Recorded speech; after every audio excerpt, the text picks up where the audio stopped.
बुलेटिनची सुरुवात एका महत्त्वाच्या बातमीने। घाटकोपरच्या अमृतनगर सर्कल परिसरामध्ये ज्वेलर्सवरती दरोडा पडलेला आहे। ज्वेलरीच्या दुकानाबाहेर गोळीबार करून ज्वेलर्स मालकावरती देखील वार करण्यात आले। घटनास्थळी पोलीस दाखल झाले असून पुढील तपास सुरू आहे।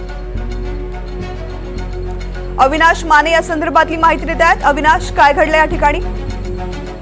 नक्कीच पाहिलं ही तृप्ती सर्व घटना जी आहे ते 10:30च्या सुमाराची आहे। घाटकोपर पोलीस स्टेशनच्या हद्दीतील आहे। हा संपूर्ण प्रकारचा पहिला घाटकोपर येथील अमृतनगर या ठिकाणी असलेले दर्शन ज्वेलर्स आहे।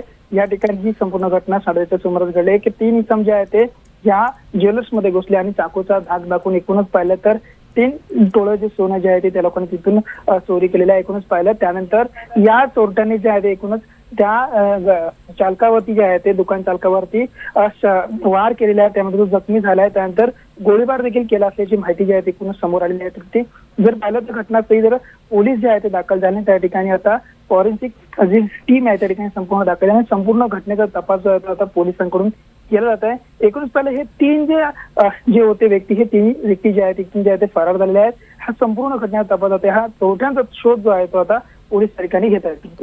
निश्चित, धन्यवाद संपूर्ण माहिती करता।